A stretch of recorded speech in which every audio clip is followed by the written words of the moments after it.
Do me a favor if you can, Caleb. Give me an idea of the way that the basketball recruiting calendar works. I've been a football guy my whole life, so I've covered it from afar. But now is the time where Tennessee, both men and women, are picking up some ladies and men that will be a part of their program. So give us an idea of the recruiting calendar. Then I want to dive into the Lady Vols out of the couple of twins out of New Jersey. And no, has nothing to do with double mint gum. Go ahead.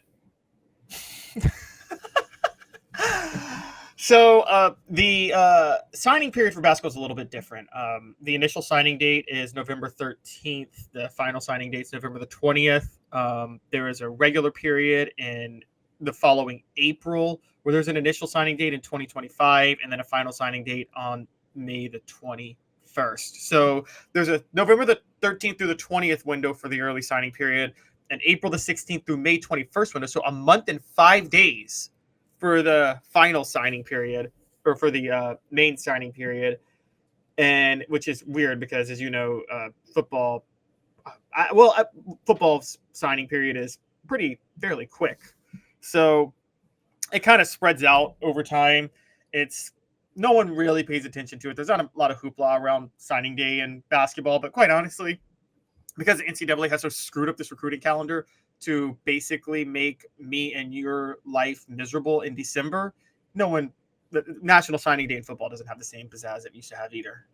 Switch up the poll question, get to the Lady Vols who pick up the twins. If Lane would have stayed at UT, the Vols would have blank not won a title. 47% won one championship, 42% won multiple titles, 10%. So there you go. New question that has to do with the Lady Vols is this. I believe in Kim Caldwell. I think for sure, not at all. You're pretty strong on Kim Caldwell, right? Before we get to these commitments, what do you love about Kim Caldwell? Other than a couple of pictures, she looks fantastic. She is pretty good looking. I will say that. Better looking, Tony Vitello, Kim Caldwell. That is a topic for another day. We definitely got to do that topic. Table that puppy. Why do you believe in Kim Caldwell? You haven't seen her coach a game yet. Come on.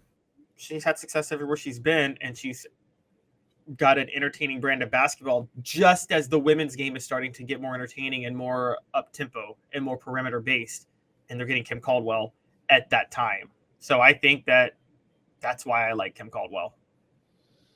Do you want to hear why I'm more open-minded to this than I would be otherwise? And you talk about a wild reference. Let's go. Let's hear it. It's the Golden State Warriors. If they hadn't won a championship the way they did, and that changed my mindset where you have to have a big, and we're talking a decade ago, right? You have to have a big post down low. I thought you had to have that to win a championship. You get pretty far, but even Michael Jordan had to have the Luke Longleys of the world and the Bill Winningtons of the world. That changed the way I thought about basketball forever. It was one of those fundamental shifts in my mind. So I do believe in her, I think. I'm not going to say for sure, but I can't say not at all. Now, if not for the fact that basketball has changed so much, and I think it benefits her and her style of play, I might go not at all. But now I'm leaning towards for sure, and I'm definitely, I think, and Kim Caldwell has an exciting style. I sometimes hate it when people say that because that almost sounds like a marketing ploy to sell more tickets. The exciting style, though, Caleb, has to win games, too. The exciting style has won games. She took over Marshall last year, and in 1 year, she went and won the conference at Marshall and went to the NCAA tournament, and that was a bad program before. She's won a national championship at the lower level. Her exciting style has won games, and Danny White is the best hirer in the business. Yeah. I mean, I can't argue with any of that. And if I had a bet, I bet she has success at Tennessee. But I think what we have to ask ourselves now, what would define success, Caleb? With the Lady Vols and the backdrop of winning multiple national championships, what would define success?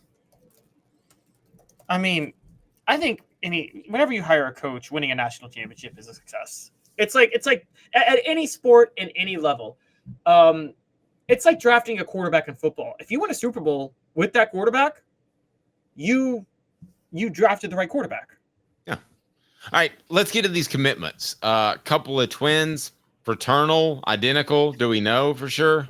Identical. 2 identical twins. 5'5" point guards, both of them. Both 5'5" point guards? Yep. Are they what's the plan? Are they gonna alternate, or are they gonna was one gonna move to the 2 like Tony Harris could not do ever? Oh god.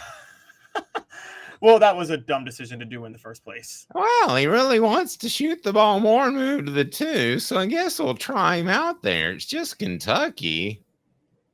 Yeah. At least he didn't send. It's my Jerry Green impression. At least he didn't send Tony Harris to a camp to try to be a better leader like Buzz Peterson did CJ Watson. But yeah, let's get to the Mya and Mya Pauldo are both from Jersey, Morris Catholic High School in Denville. Mya is a 5-star and the number 13 ranked prospect. Mya is a 4-star and the number 49 ranked prospect. They are basically a package deal, both red hot 3-point shooters and extremely athletic. These are the type of players that fit Kim Caldwell's style of play.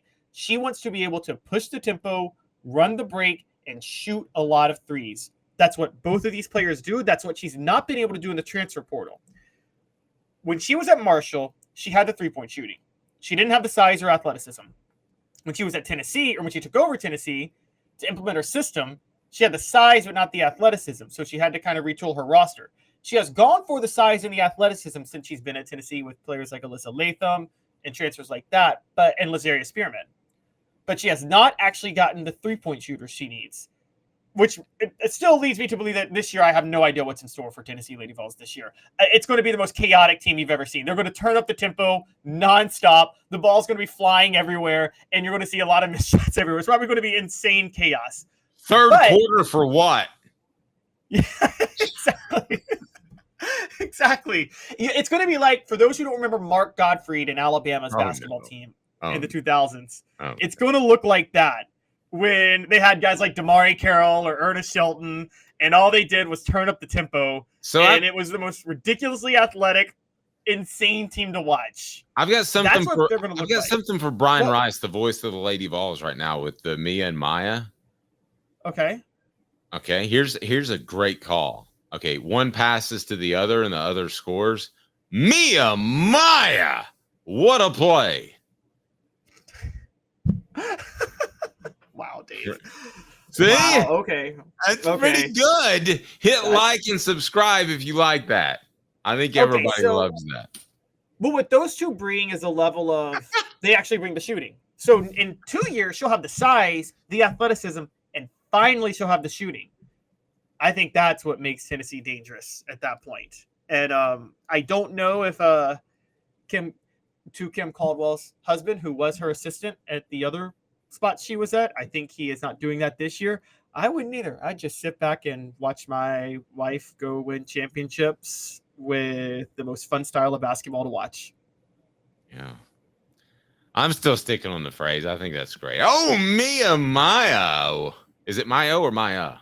Mya and Mya. Mya and Mya. Oh, Mya. That's a hefty meatball. Isn't there some commercial? What? Isn't there a Jeff Boyardee commercial? Is anybody my age anymore? Have I just out-aged everyone? I suppose that I have.